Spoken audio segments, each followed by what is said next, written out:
Achiel kuom apisa mag okwach kich monjo kendo kelo hinyruok ne jafwambo mar kambi mar All Media Services Agnes Olo.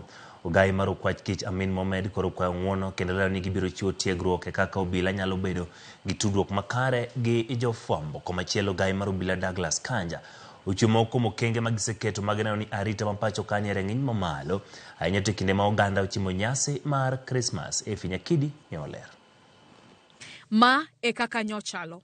Apisa mar okwach kich ineno ka monjo jafwambo mar kambi mar Royal Media Services Agnes Olo.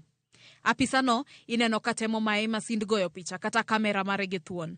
Monjno otimore yokinyi e kinde mane Olo ne goyo picha mar mako seneta ma Kiambu Karungo Thangwa kadonje log tich mar okwach kich mondo mi oda dhoge kaluwore gi tulo manotimore kar chung od bura malimuru juma mokalo.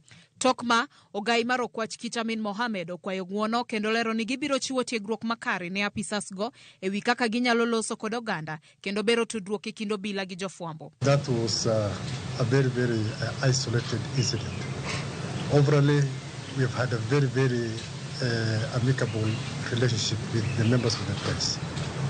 And the two institutions, that is the media and the police, these are two institutions that their duties call upon so that they can work together harmoniously.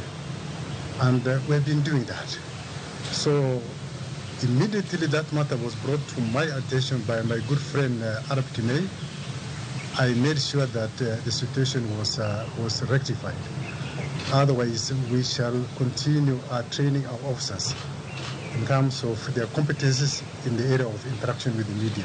E kindego, ogai mar obila Douglas Kanja owacho ni giseketo kenge makare motelo ne nyasi mag sikuku pachoka. Koloso owacho ni gisemedo kwano obila kaka mago matiyo e yora lingling kendo gitiyo kanyachiel gi duol makedo gi mibadhi EACC kod mano mar NTSA e thiro mibadhi e apeini. We are also collaborating with the National Transport and Safety Authority to conduct crackdowns and road safety compliance checks on the major highways, and the Ethics and Anti-Corruption Commission to prevent corruption on the roads this festive season.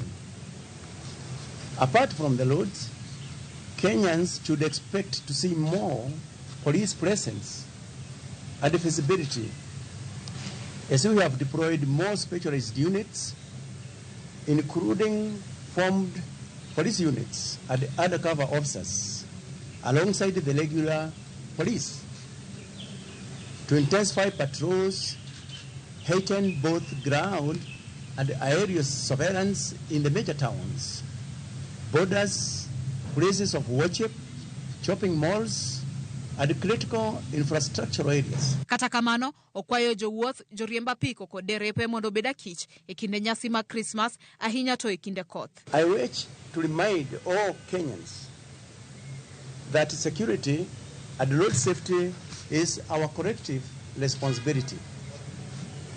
Accordingly, we call upon all drivers, pedestrians, cyclists, border riders, and the passengers to comply with traffic regulations, rules by avoiding operating unroadworthy motor vehicles. Kaluwore gi nonro margi chakre dwe mar achiel nyaka 11 higa mokalo, ji 3,469 nowito ngimagi kipimo gi ji 3,681 ma higani, medruok mar 6%.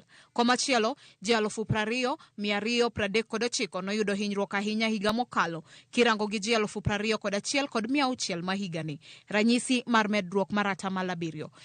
Nyakidi, Ramogi TV, Nairobi.